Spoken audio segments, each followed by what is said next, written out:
Oh my god, dude. Oh, it worked. Oh, dude, it's so cool. Hey guys, okay, so I watched this video by John Malecki probably about 2 years ago, and ever since then I have been dying to make one of these things, or at least give her a shot, tater tot. That's what we're going to do on this video. Ladies and gentlemen, let's get nasty. Okay, before we start chopping some wood here, let's talk about what we're building here in a little more depth. So this table idea is based off tensegrity, which is two different forces of tension acting upon each other to counterbalance and make it look floating. So this is my idea that I'm going to do. So what you do is basically you run fishing line from this piece to this piece, and then fishing line from all the corners up here. And because these overlap, it just creates tension in a different direction than over here. I don't know if this is going to work, but guess what? We have a piece of yellow birch. I know, I'm usually always building with pine. Wanted to step it up for you guys a little bit. Is this going to work? I hope so, because like I said, 2 years I've been wanting to do this. So we're going to cut up some wood and try to make this. Now, I'm not building a full end table like he did because I don't have a place to put it if it works. So we're going to do smaller scale, but I'm really excited, really jazzed. So let's start cutting up some yellow birch.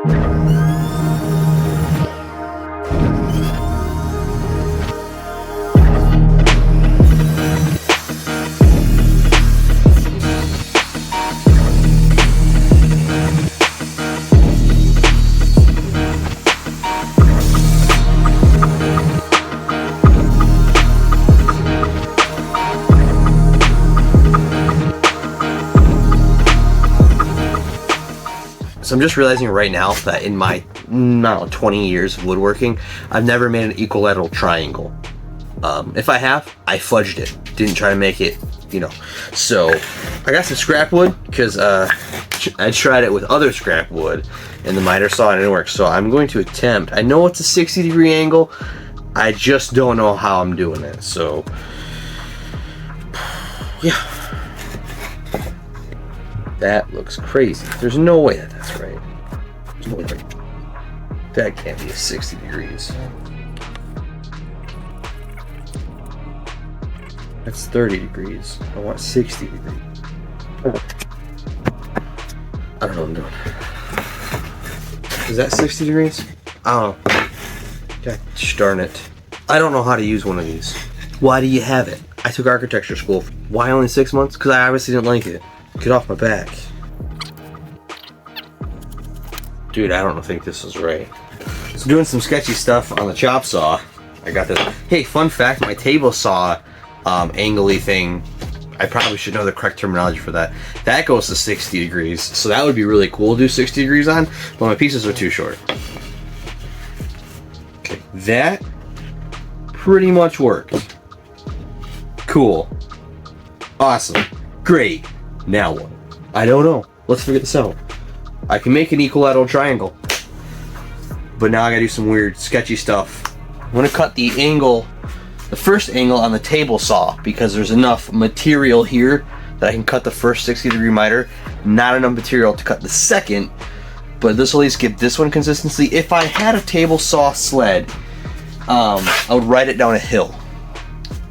No, if I had to, I bet you that would probably be better than what I'm doing, but I haven't made one of those cool things.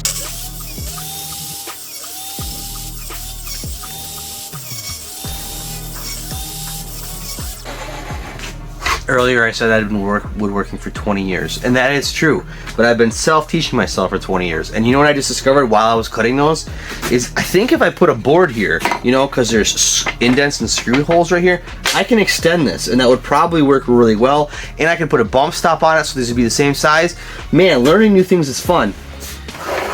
I'm self-taught, and this was teaching from 20 years ago. And if you're wondering, how were you teaching yourself when 20 years ago YouTube wasn't even a thing? Dude, it was wild times. I'm gonna try to hook this thing up and see if that actually works, because that would make me stuff way more consistent. Stay tuned. All right, guys, welcome back. And guess what? It worked. So this is the Jigger Otter 6000. Now, if you are watching this and you're laughing at me right now, that's very hurtful, because I just figured this out on my own. And should I have already figured it out? Yes. So if you're watching this and thinking, why are you learning how to woodwork from me? We're learning together, and that is a beautiful thing. So I'm gonna cut the rest of these. Also, if you see, my blade is burning the wood because it's a dollish blade. I could replace the blade, yes, but I don't want to because I'm too excited to make this thing. So I'll just sand it out later. Watch this. Place this miter side in my little contraption-y box. Bam! Now we have two of them the same. Now rinse and repeat for the next 4. Speed it up. Also, the thing I said earlier, it's called a crosscut sled. I think I may have said that wrong, but I thought about it while I was using the saw. I thought about the right thing to say. But now that we have all of these together, let's make some triangles.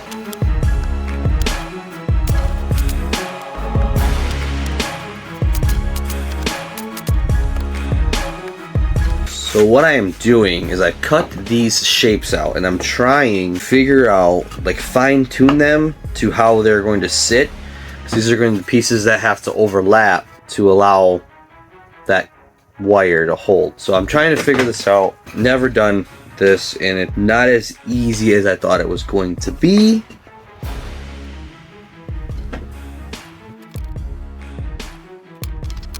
Alright, I'm blue taping these on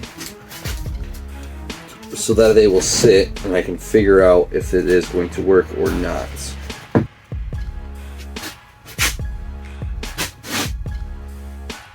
So if okay, how tall is this thing gonna be? I think I need to make some fake legs here. Let's make some 10-inch legs and then we'll see. I got the legs in there, obviously. Let me pull this one out. So that's how it would look. I think it's gonna look pretty sweet, and I do think it is going to work. So now I gotta make these exact things out of some birch. It's looking cool. Will it work? I don't know. I need to make these things, these rise things. I gotta make some little feet underneath.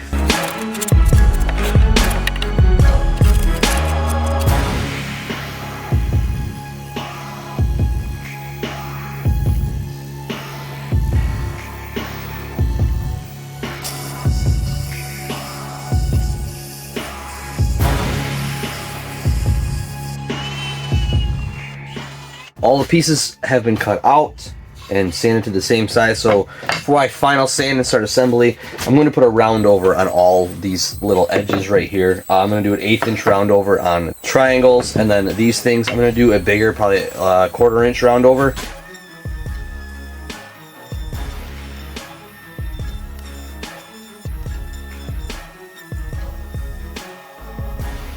Everything has been pre-sanded, so now let's start actually putting this thing kind of together. Bottom one, I'm going to screw in through the bottom.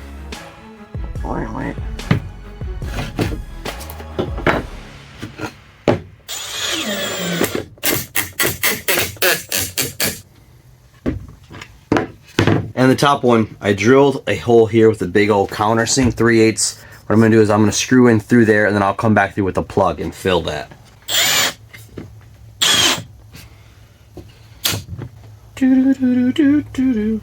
That's how it's going to look. I wish I would have had it the other direction though. Crap. And now we need to add the feet to the bottom. So the reason that you gotta do the feet is because you need to have the line run down and out and through to a tensioner. So in theory, I can put the line through here and come out the side there to be able to tension it. Theory. I'm just gonna glue and then nail these on. Should be fine.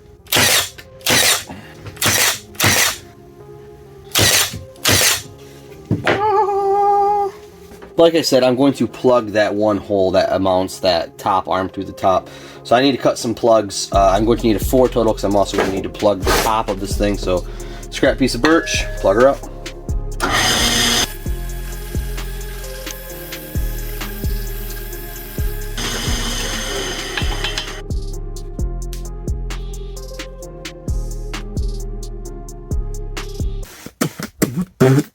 It is putty time. I'm just going to throw a little bit of putty in the nail holes that I have on the sides and stuff like that before I do and finish up all of my major sanding and everything like that.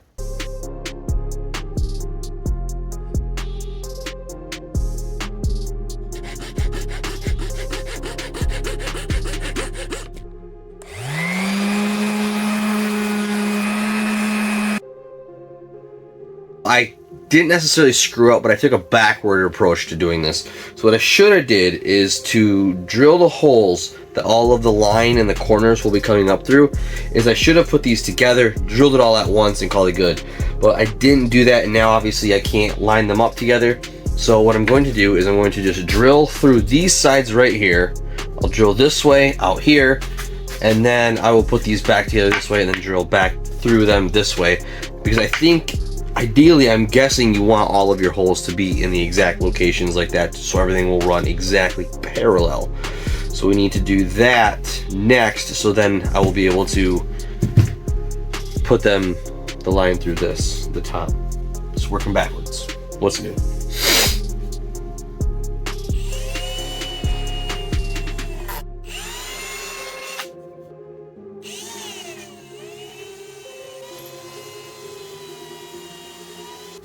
So we are at the point right now where I need to add some fishing line to it because I want to finish this thing. I want to stain it, and to do that I need these plugs that go into the tops in.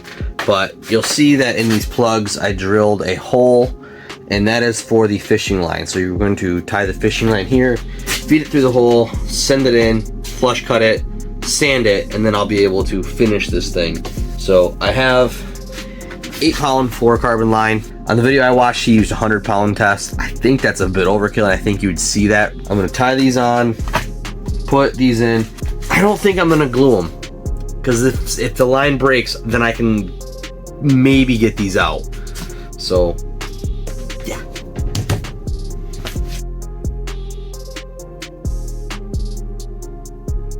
I don't really know a lot of knots. But I think with this, I can just tie a polymer knot. Just kind of act like it's a little jig.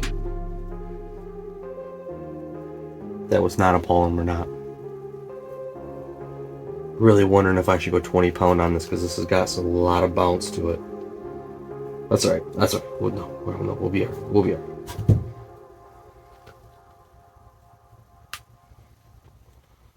This is such a tight fit that the knot doesn't want to sit in. So one of the plugs just absolutely exploded right at the point where I drilled the hole. We got it out pretty easily. And that's why, if you saw me earlier, I said I needed 4 plugs and I cut 5. So I have 1 extra if need be. I have this one all in and set. I gotta flush cut it and sand it, but I have the line right there. Let's do the hard one next.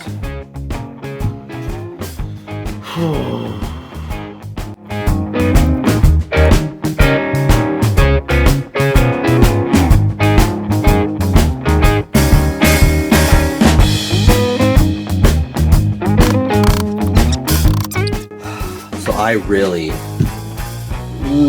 want to just tie the fishing line right now and see if this thing works, but I know that's not a smart idea, because I know tightening and untightening the line won't be a good idea. So I'm going to stain this thing up now because it's all sanded and ready for some color. Slap some color on her, wait for her to dry.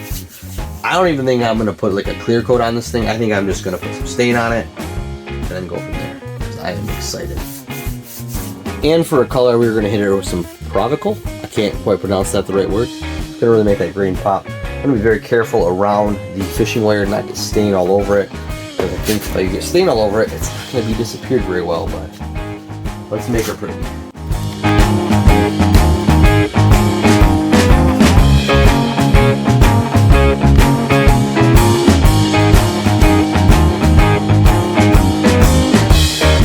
And I lied. I did end up putting a 1-coat polyurethane on it, just because I did want to protect it, because I think it looks really nice. But now comes the hard part, to see if I can actually make this thing into a transigridity, whatever thing, so it looks like it floats.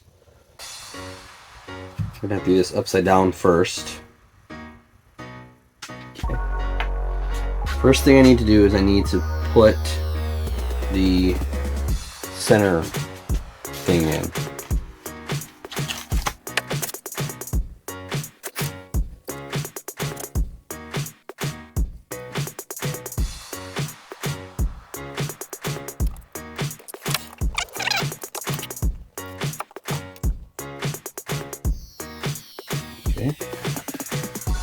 flip it.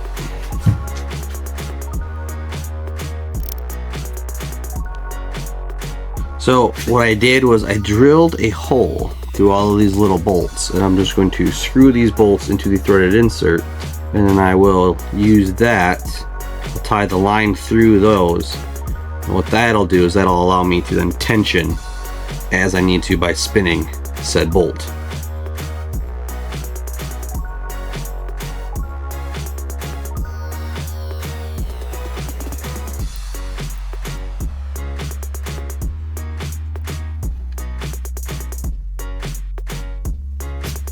Tell you what, it's kind of hard because this thing is extremely unstable.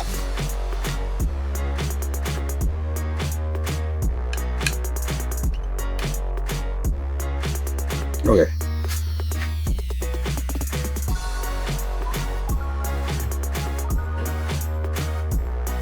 Dude. Cool. So let's tighten these up just a hair. Now how do I flip it over?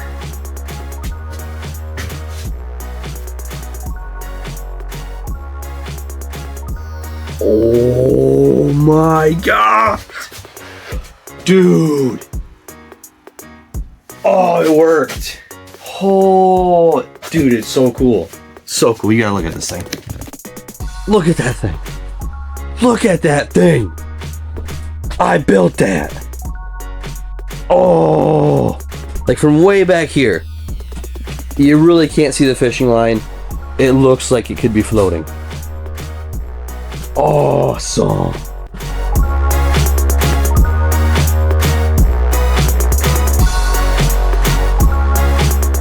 I cannot believe that this thing actually like worked. But now I was really curious when I watched the video on how stable this thing would actually be. I mean, dude.